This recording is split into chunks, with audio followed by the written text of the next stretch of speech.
Welcome to NTD Canada Weekly News. I'm Don Ma. Let's get into this week's topics. Soaring prices in Canada have become a hot topic. Last week, we discussed worsening inflation and how long it could continue. So what can Canadians do to ride it out? Let's find out in this week's report. Back in 1977, American investment giant Warren Buffett said inflation is a far more devastating tax than anything that has been enacted by our legislatures.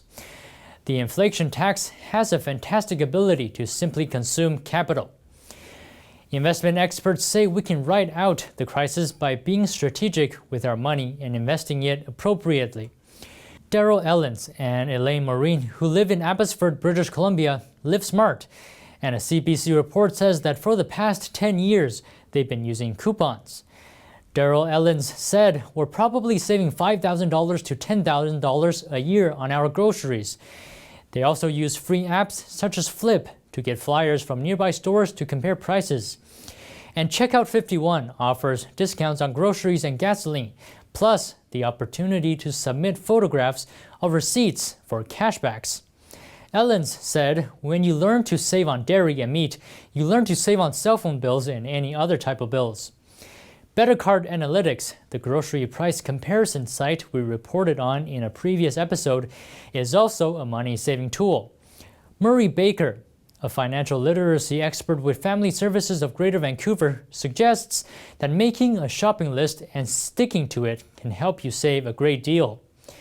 CBC financial columnist Mark Ting suggests that it may be wise to delay plans to buy a new car for now, as the chip shortage has caused prices of new and used cars to soar. According to Autotrader.ca, editor-in-chief Jody Lai, used cars in Canada are up 14%. Ting said, "If I could avoid it, I wouldn't buy a car in this environment. I'd much rather be a seller, as they are the ones benefiting from the current car shortage." Ting points out that the supply of chips will eventually be restored.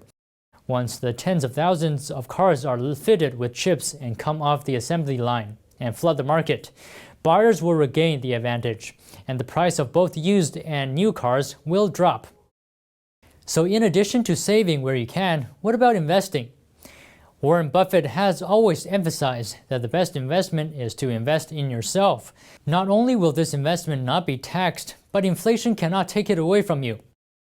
In an interview with Yahoo Finance editor-in-chief Andy Serwer in April 2019, Buffett said, "By far the best investment you can make is in yourself." Take, for example, communication skills. If they just learn to communicate better both in writing and in person, they can increase their value at least 50%.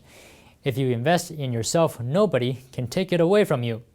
In a September 2017 interview with Forbes, Warren Buffett said, "Address whatever you feel your weaknesses are and do it now. I was terrified of public speaking when I was young. I couldn't do it. It cost me $100 to take a Dale Carnegie course, and it changed my life." He said that the course taught him to communicate better and be confident in his abilities. He had invested in himself, and it paid off in unimaginable ways. Back in 2009, Buffett, at 78, said at Berkshire Hathaway's annual shareholders meeting that the best way to prevent inflation is to try to be the best in your field. He said, "If you're the best teacher, if you're the best surgeon, if you're the best lawyer, you will get your share of the economic pie regardless of the value of whatever the currency may be."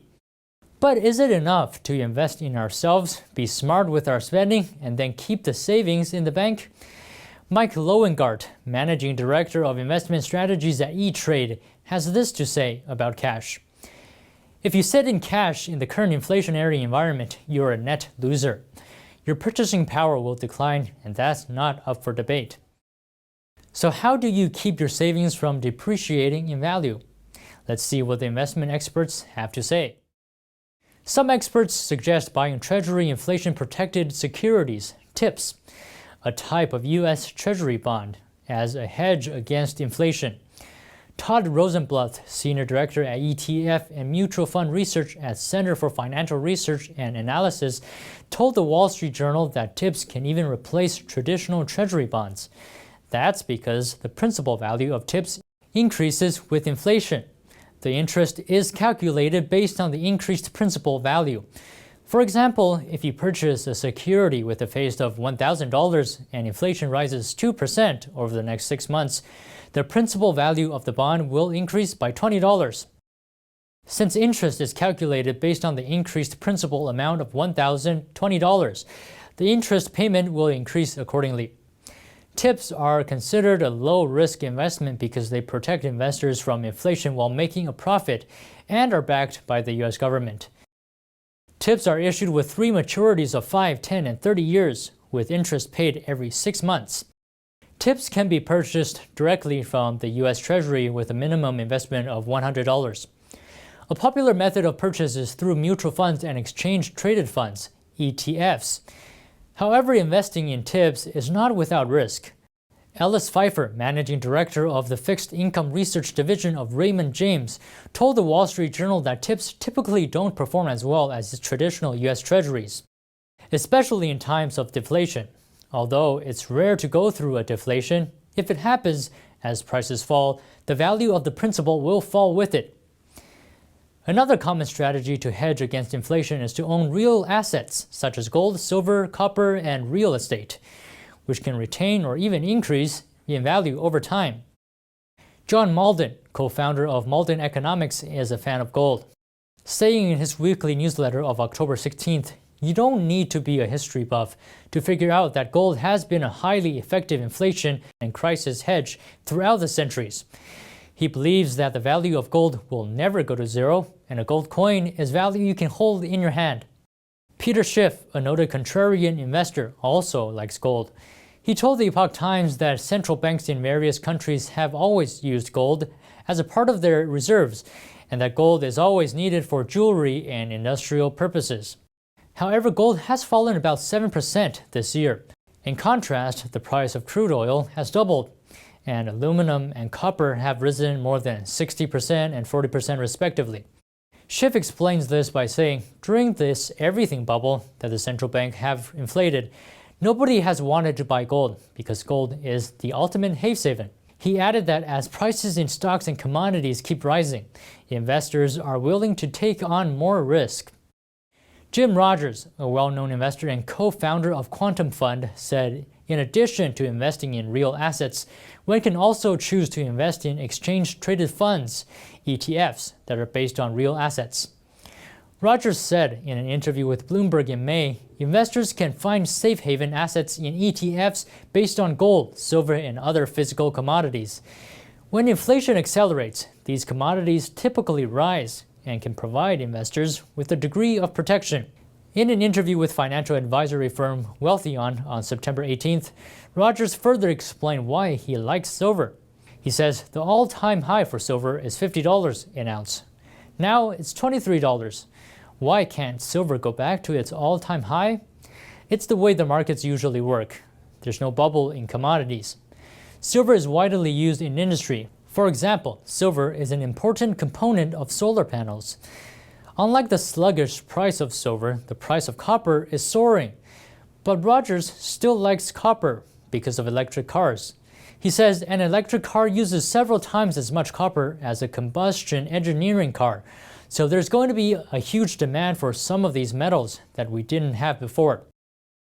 Yes, it's at all-time highs now, but electric cars are just getting started. Grant Alexander Wilson, an assistant professor in the Faculty of Business Administration at the University of Regina, has researched and found that investing in real estate and farmland is a very effective inflation hedge. He used the new house price index as an indicator of real estate appreciation and farmland prices obtained from Farm Credit Canada to determine its appreciation. The data shows that from 2000 to 2020, the cumulative inflation rate in Canada is 39%, while the new home price index for Canada has risen by 51.8%, significantly exceeding the level of inflation. In contrast, over this 20-year period, the cumulative value of farmland in Canada has increased by 168.4%, which has far exceeded the rate of inflation. Wilson concluded from this that Canadian residential real estate and farmland have proved to be strategic inflation hedges. Rogers also affirms the importance of farmland investment. Jim Rogers says, if you really love it, go out there and get yourself a farm and you'll get very rich. So to bring us back to our initial question, what can Canadians do to survive the inflation crisis? It appears that some experts generally believe that investing in Treasury inflated protection securities or TIPS to hedge against inflation, while others suggest investing in real assets like gold, silver, and land, because when inflation accelerates, these commodities typically rise and can provide investors with a degree of protection.